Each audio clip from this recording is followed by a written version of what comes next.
Evangelio cambia. El Evangelio Cambia realidades. Cambia circunstancias. El Evangelio cambia. cambia las vidas Para bien. y para siempre. Para siempre. El Evangelio cambia la tristeza, y la convierte en gozo. cambia las familias. comunidades. Está cambiando nuestra El nación. Evangelio Está cambia. cambiando nuestra nación. El Evangelio cambia. Es Jesús, el único que puede al hombre libertar de las tinieblas y de Satanás, darte luz.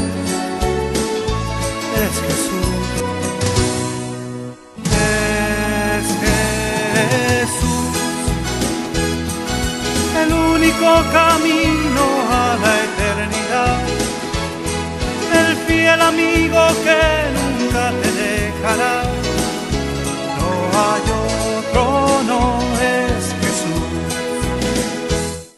Bueno, así es Cristo, camino a la eternidad, el único, ¿cierto? La Biblia dice que Él es la vida, Él es la verdad y Él es el camino.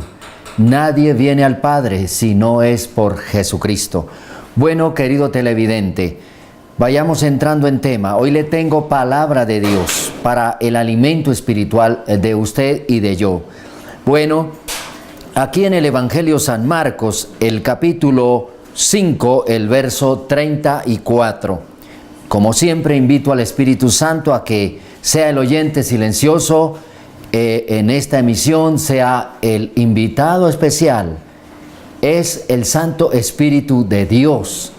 Recordemos que no se nos olvide que Dios se ha manifestado como el Padre eterno, sin principio y sin fin, que Dios se ha manifestado en carne, ¿cierto? A través de Jesucristo.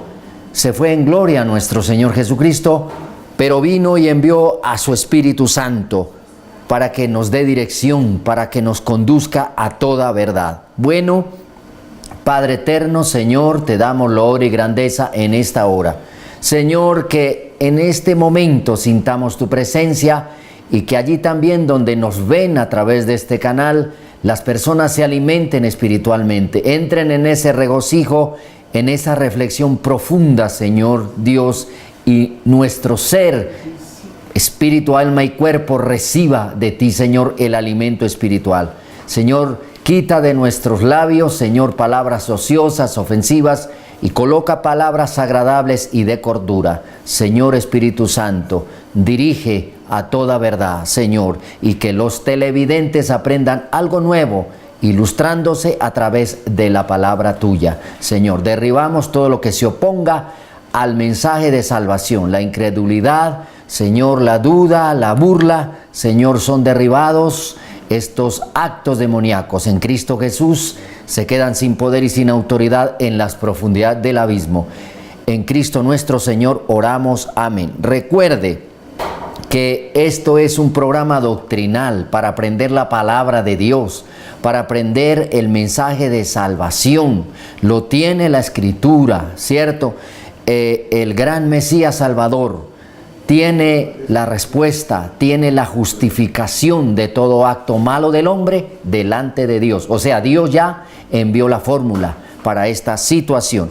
Les decía entonces que el tema a tratar es la persona más espiritual. Jesús anduvo con 12, lo siguieron muchas personas, muchos discípulos, muchos enfermos, muchos endemoniados. Nosotros sabemos y conocemos la historia, ¿cierto?, del ministerio de nuestro Señor Jesucristo. Pero había 12 personas escogidas por Él, llamadas apóstoles, que de esas 12, 3 estaban siempre con Él. Eran llamados a hacer cosas con Él, ¿cierto?, en lo más cercano, en lo más íntimo, del círculo más allegado a Él. Aquí vamos a esbozar una historia acerca de esto. Capítulo 5 del Evangelio San Marcos, el verso 34.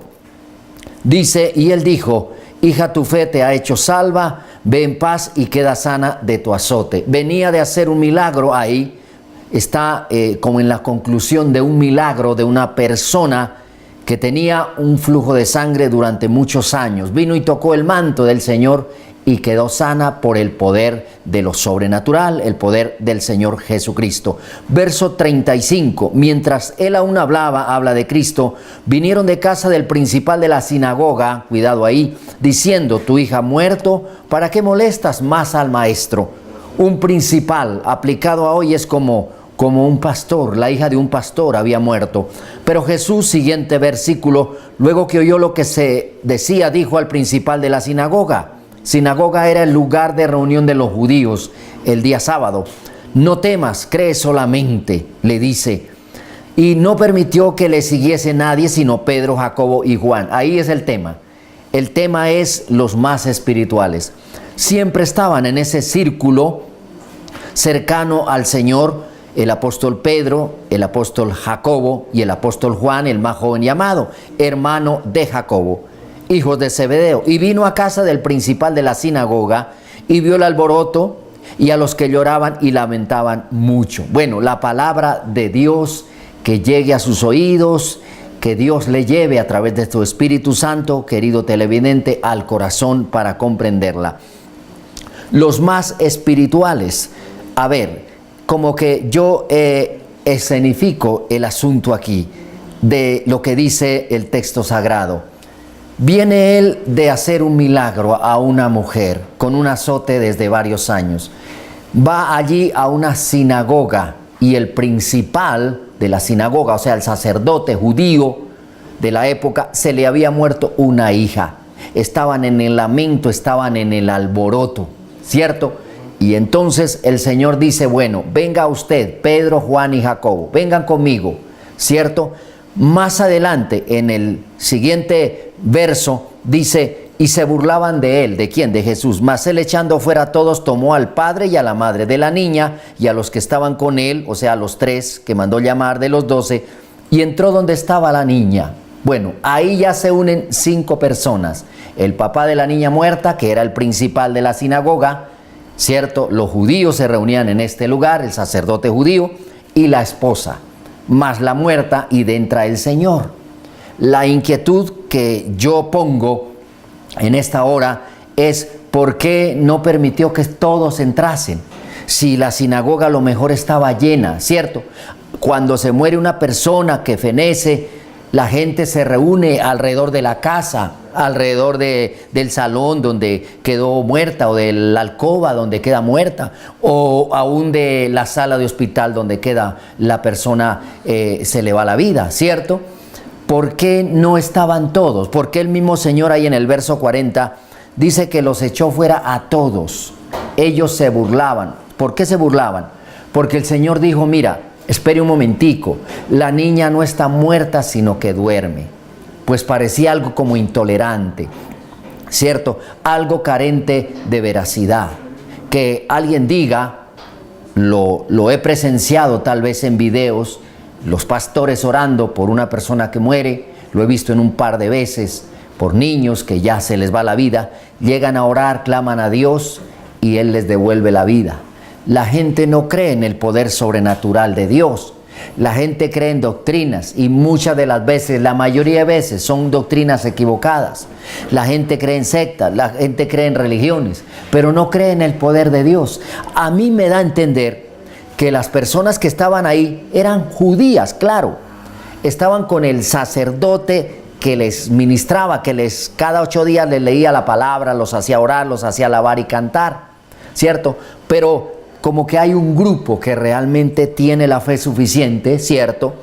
Como que son los más espirituales. Entre ellos era Jacobo y Juan, eran hermanos, hijos de Zebedeo, y el famoso Pedro o Simón, cuando Dios lo llama a ser apóstol. Mas está también la mamá y el papá de la niña muerta, que eran los principales de la iglesia, llamémoslo para poderlo entender, o de la sinagoga, o del grupo que manejaban allí. Haga de cuenta que es como una iglesia, ¿cierto? Se le muere, ahí como que lo repito, lo machaco para entenderlo, se le muere la hija. Imagínense, ellos en lugar de ir al culto, de ir a la reunión como se hacía en la sinagoga los días sábados en la época de Jesús, con ese calendario ahí, en lugar de estar allí alabando, gozándose en el Espíritu, aprendiendo la palabra, lo que se encuentran es con una escena de que se le fallece, se le muere la hija al pastor, se le muere la hija al sacerdote judío. Y entonces es cuando aparece el Señor Jesucristo llamando a 5 personas. ¿Por qué llama a esas 5 personas? Porque eran los más espirituales, eran los más allegados al Señor, siempre estaban ahí, ¿cierto? Las personas que siempre van a estar más cerca de Dios, más cerca de Cristo, más cerca con la palabra de Dios, siempre van a ser llamados a las cosas más grandiosas. Yo lo he visto. Las personas que están más cerca a Cristo son los que van a estar viendo, presenciando los milagros más creativos de parte de Dios. Las personas que van a estar más cerca de Cristo, como estas 5, ¿cierto?, van a ser las que están en las liberaciones más fuertes. La gente tiene que aprenderlo, la gente tiene que ser instruida en el Evangelio, en el camino de Dios, en las cosas espirituales. ¿Para qué? Para que no caiga en engaño, para que no caiga de pronto a creer en una cosa y, como me decía por ahí un vecino, a lo mejor nosotros hemos hasta adorado al mismo diablo y no nos damos cuenta. Le dije, está comprendiendo la palabra, está como siendo instruido, como siendo revelada la verdad sobre Dios. Porque cuando la revelación de Dios llega a un ser humano, yo ya lo he explicado en otros programas, eso es algo, un acto sobrenatural, espiritual, de que usted cierra sus ojos, lee la palabra, le pide a Dios, y cuando usted mira su entorno, usted empieza a ver las cosas diferentes y a comprender las cosas espirituales. Esa es la mejor señal, porque la verdad sobre Dios está siendo revelada. Las cosas secretas de Dios están siendo reveladas, ¿cierto? El encuentro individual con Jesucristo está por llegar. Recuerdo alguna vez, el tema es los más espirituales, que le comentaba yo a una hermana, cuando yo me arrodillo a orar, yo siento que mis labios son delgaditicos, los siento demasiado como delgados. Y ella me decía, yo le hacía la pregunta porque ella ha experimentado cosas de Dios sobrenaturales, y me decía, prepárese, hermano, porque usted va a tener bautismo en lenguas angelicales. La gente tiene que comprenderlo. La gente aquí no lo comprendió. Imagínense, se llena una sinagoga de los judíos y resulta que el maestro llega a hacer el milagro, llega a decir, mire, la niña del sacerdote judío no está muerta, está durmiendo, ¿cierto? Venga Pedro, venga Juan, venga Jacobo, venga el papá y la mamá, entremos. Y la gente comenzó a burlarse. Querido televidente, aprenda a discernir las cosas espirituales. La burla como tal es algo malévolo, es un demonio de burla, especialmente cuando se trata de las cosas espirituales o sobrenaturales.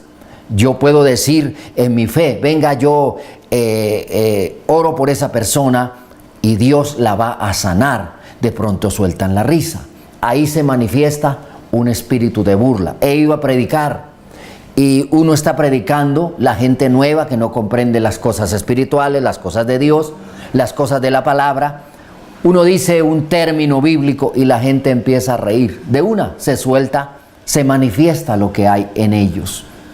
Usted ve en una iglesia de Cristo diciendo a la gente amén, diciendo aleluya. ¿Por qué? Porque están en el espíritu en ese momento, ¿cierto? Percibiendo el mensaje. Los más espirituales siempre van a ser llamados a ser predicadores, ¿cierto? A presenciar cosas sobrenaturales, ¿cierto? Nosotros, el mundo natural que vemos, viene de algo sobrenatural, espiritual. Lo hemos reiterado casi en todos los programas, que el componente humano, ¿cierto?, doctrinalmente hablando, tiene las 2/3 partes como parte espiritual, el alma y el espíritu. El cuerpo solamente es digamos, la 3ª parte de lo que es un ser humano.